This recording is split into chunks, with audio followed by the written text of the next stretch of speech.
Assalomu alaykum hurmatli do'stlar, Ingliz tili onlayn kanaliga xush kelibsiz. Sizlar bilan kamina Shakhzod Jumaev. Bugungi videomizda do'stlar, ingliz tili olamida hamma qiladigan 10 ta eng oddiy xatolar haqida gaplashamiz. Do'stlar, ingliz tilida gapirmoqchimisiz? DTM testlarda muammoga uchrayapsizmi?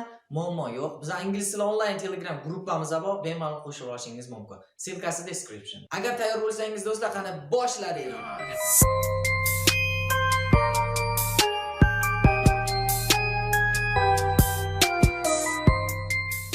Xatoyimizda do'stlar subject verb agreement, ya'ni eganing fe'lga moslashuvi. Misol keltiradigan bo'lsam, I watch movies. Men kinolar ko'raman. Ya'ni mana shu yerda I so'zi watch ga ya'ni moslashdi. Ammo he she it kelgandachi, u paytda he she it kelgan paytda, ya'ni watch so'ziga es qo'shimchasini qo'shishimiz kerak bo'ladi. Sababi qoida bor edi. Agar he she it kelgan paytda, ya'ni uchinchi shaxs birlik olmoshlar kelgan paytda fe'lga biz s yoki es qo'shib olamiz degan grammatika qoida bor edi. Mana shu qoida oddiy va hamma qiladigan xatolardan biri. Ya'ni example'da bitta example keltiraman. She watches movies. He watches movies. Ya'ni u kinolar ko'radi deya tarjima qiladi. 9-xatoyimizda do'stlar, bu have va has ni qanday qilib ishlatishda. Juda ko'pchilikdan eshitaman, hamma subjektlarga, ya'ni he she it we use hammasiga hamma egaga ular have ni ishlatib ketyapti. Ya'ni bu xato. Ingliz tili grammatikasidan to'liq keladigan bo'lsa, ya'ni I have, he has, she has. Mana shularni to'g'ri ishlata olishda. Misol uchun, I have a phone. Menda telefon bor. She has a phone. Mana shu she has a phone deyishning o'rniga ular, ya'ni kim xato qilayotgan bo'lsa ham ular aytishyaptiki she have a phone deb ketishyapti.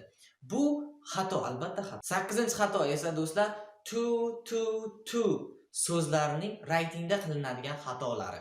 Va mana shu so'zlarning talaffuzi bir-biriga juda yaqin va deyarli bir xil talaffuz qilinadi. To deya talaffuz qilinadi. Bularning hammasi bir xil emas do'stlar. To raqam, ya'ni bu ikki soni raqam degani bu. To esa predlog, preposition, ya'ni yo'nalishga bir narsani yo'naltirib beradi. Nariga to esa bu also ga sinonim bo'lib keladi. Ya'ni as well, also, to, ya'ni o'zbek tiliga tarjimasi ham degani. Ham. I am a student too. Ya'ni I am a student as well ga teng bo'la oladi. 7-xatomiz esa do'stlar a va n artikellarni xato ishlatishda bo'ladi. Go'y paytlarda qo'yib yuboramiz ortiqchasi bilan, go'y paytlarda umuman qo'ymaymiz. Mana shu yerda katta xato bo'lyapti. Misol uchun, it is my computer. Bu mening kompyuterim. Ya'ni my computer, bu yerda my aniqlab kelyapti. Shu my ning o'rniga, my so'zining o'rniga artikelni qo'yish mumkin. It's a computer. Mana shunday ishlatishimiz mumkin. Lekin juda ko'p eshitganman, aytishadi, it is a my computer. Ham artikelni, ham my so'zini qo'yib yuboramiz. U holatda xato hisoblanadi. Ya'ni bitta aniqlovchi kerak, yoki artikli yoki my. My so'zining o'rniga their, our degan so'zlarimiz bor-ku, egalikni bildiradigan. Ya'ni o'shalarni ishlatishimiz ham mumkin. Umuman o'zi artikel, an artikelni ishlatish holati bir so'zning birinchi harfiga yoki so'zning tovushiga, birinchi tovushiga qarab an belgilanadi. Ya'ni demoqchi bo'lganim, n ishlatish holati vowels, so'zning birinchi harfi vowels bo'lganda n ishlatamiz, undosh bo'lganda esa artikelni ishlatamiz. Aksincha artikelni tushirib qoldirish bo'yicha esa umuman oldindamiz. Misol uchun, it is computer. Bu yerda computer noun, ya'ni noundan oldin aniqlovchi qo'yishimiz kerak ingliz tilida har doim.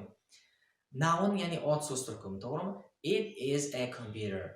Mana shunday tarzda ishlatishimiz kerak. Bu yerda esa artikelni tushirib qoldirish hozir populyarniy bo'lib ketgan. Hammamiz xursand bo'lamiz agar artikelni tushirib qoldirsak. Biz ingliz tilini o'rganyapmiz deb. 6-chi eng muhim xatolardan biri do'stlar, bu keraksiz holatda ham ko'plik formasini yasab yuborish. Ya'ni otlarni ko'plikka aylantirib yuborish. Misol keltiradigan bo'lsam do'stlar, will you go homes with me? homes so'zi ko'paytirib yuboryapmiz. Home'ga es qo'shib ko'paytirib yubordik. Nega? Nega? Nima kerak bor shuni ko'paytirib, to'g'rimi? Agar tarjima bersak, uylarga men bilan birga borasizmi? degan taklif berilyapti. Mana xuddi mana shu gapni endi to'g'rilaydigan bo'lsak, will you go home with me?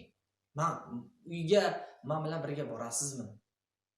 deya tarjima qilinadi. Mana shu yerdagi eng qo'pol xatolardan biri. 5-muhim xatolardan biri esa do'stlar, bu bitta so'zni qayta aytishda. Ya'ni o'ylashadiki, bitta so'zni 2-3 marta qaytarsam, uni mazmuni ko'payadi deb o'ylashadi. Mana shu yerda ko'p xato qilishadi. Misol keltiradigan bo'lsam, the snow is making me cold. Mana shu yerda. Ammo to'g'ri javob esa snow is making me very cold deyishingiz ham mumkin-ku. Very so'zi daraja, ya'ni mazmunni ko'paytirib gapirish uchun ishlatardik, to'g'rimi? Lekin mana shu yerda bizlar do'stlar freezing, ya'ni muzlab ketyapman degan mazmunda ham gap ishlatishimiz mumkin.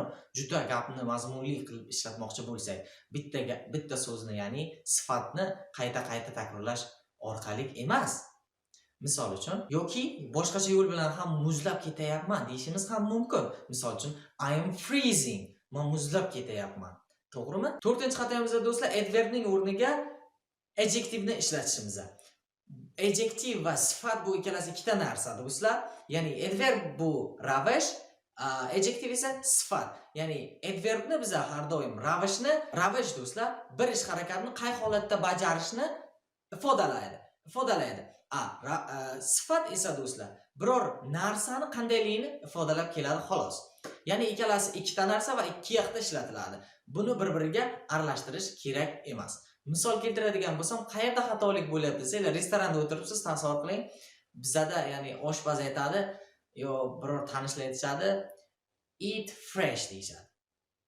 Eat yemoq, fresh esa, ya'ni fresh degani bu yoqda adjective bo'lib kelyapti, sifat bo'lib kelyapti. Ya'ni yangi, ya'ni свежий deydi ruschada. Mana shuni yeng degan maqsad aytilyapti. Lekin bu yerda adverb yasashimiz uchun ly qo'shimchasini qo'shishimiz kerak. Ya'ni eat freshly bo'ladi. Yoki boshqa example keltiraman. Misol, samolyotda ketamiz, aytishadiki fly directly deyishadi. Fly directly to'g'ri, ammo ko'p eshitganman, ular fly direct deyishadi. Fly direct. Fly uchmoq, direct esa ravish bu yerda. Ravish bo'lishi kerak o'zi, lekin ular sifat qilyapti. Ya'ni to'g'ri degani. Misol keltiradigan bo'lsam, the plane flies directly from Qarshi to Tashkent. Ya'ni samolyot Qarshidan Toshkentga to'g'ri uchadi. Ya'ni boshqa joyga uchib o'tmaydi demoqchiman-da. Shu maqsadda aytiladi. Mana shu yerda sifat va adjective va adverbni aralashtirib borish kerak emas. 3-xato do'stlar, modal fe'llardan keyin to qo'shimchasini qo'shib olish. Ba'zi bir modal fe'llar bor, to qo'shimchasi o'z birikmasiga oladi. Misol uchun be able to yoki be managed to yoki have to, has to. To'g'ri? Mana shu modal fe'llar o'zini ichiga to qo'shimchasini oladi yoki ought to, to'g'rimi? Should ga sinonim bo'ladi ought to. Mana shu so'zlar o'ziga birikma sifatda to'ni qo'shib olgan. Ammo must, can, should mana shu so'zlardan keyin to qo'shimchasini qo'shib olish bu xato hisoblanadi. Aytishadiki, nima deyishadi? We must to come. Unda shunday deyishadi. Candan keyin to'ni qo'shimchasini qo'shib olishadi. Mana shu yerda umuman to qo'shimchasi qo'shilmaydi. Mana shu xato hisoblanadi. Shuni to'ni tushirib qoldirish kerak, xato tuzaladi. Misol uchun, we can come, we should go, we should do. To'g'rimi? I should do, I should work, I should ask. Mana shunday tarzda yasaladi. Ikkinchi xatoyimizda do'stlar, modal fe'llardan so'ng doing shaklini ishlatish. Ya'ni modal fe'ldan keyin har doim verb one, ya'ni fe'lning birinchi shakli ishlatilishi kerak grammatika bo'yicha. Ammo ba'zi chet ellik ingliz tili o'rganuvchilar esa modal fe'llardan so'ng fe'l ing qo'shimchasini qo'shib olishadi. Bu xato hisoblanadi. Agar siz haqiqatan ham fe'l ing qo'shishingiz mumkin, shunday qoida bor. Qachonki biza should so'zdan keyin yo modal fe'llardan so'ng be keyin doing ni ishlatishimiz mumkin. Ya'ni biror ishni qilayotganini qilayotgani shart, qilayotgan bo'lishi shart degan mazmunda. Ya'ni davom etib ketayotganligi shart biror ish harakatni degan maqsadda o'sha modal verbdan keyin be, keyin doing ni ishlatishimiz mumkin. Misol keltiradigan bo'lsam, I should be asking them. I should be asking them. I should be asking them. Ya'ni men ulardan so'rayotgan bo'lishim shart. Ya'ni so'rayotgan bo'lishim shart. Hozir so'rayotgandirman balkim. Shunday maqsadda. Yana boshqa misol keltiradigan bo'lsam do'stlar, I think what should I say here? All right. They can be playing football. They can be playing football. Ular futbol o'yina olishayotgan bo'lsa kerak. Ya'ni ular hozir haqiqatan o'yina olishayotgan bo'lsa kerak-da. Ya'ni davom etib ketyapti.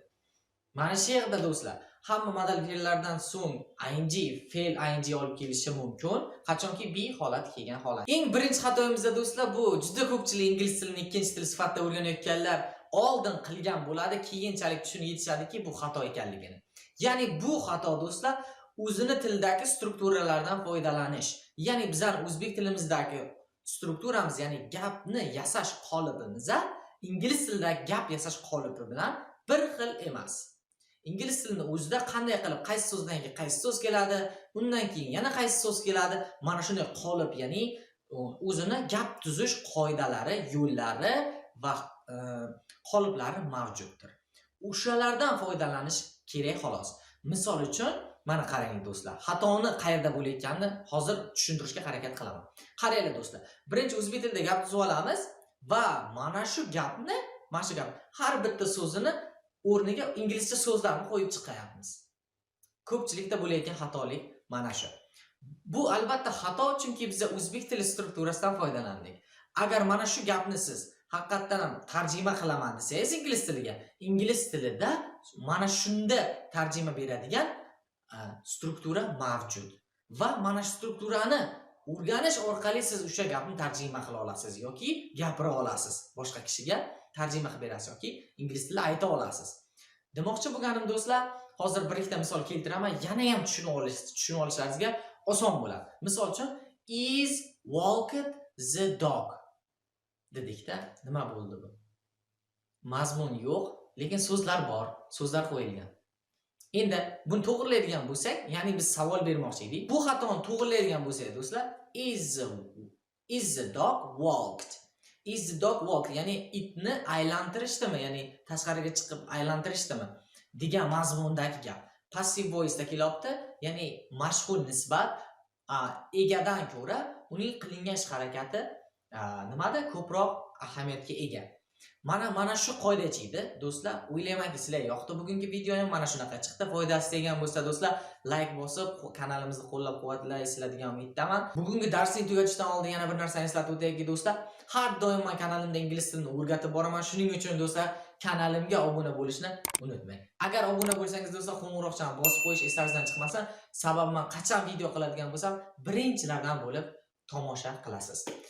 Bugungi video mana shunaqa chiqdi. Bugungi video yoqqan bo'lsa kerak do'stlar. Yoqqan bo'lsa agar men xursandman va maqsadimga yetdim. Sizlar bilan kamina Shakhzod Jumaev bo'ldi. Keyingi video darsligida darsliklarda ko'rishguncha sog' bo'linglar. Bye bye.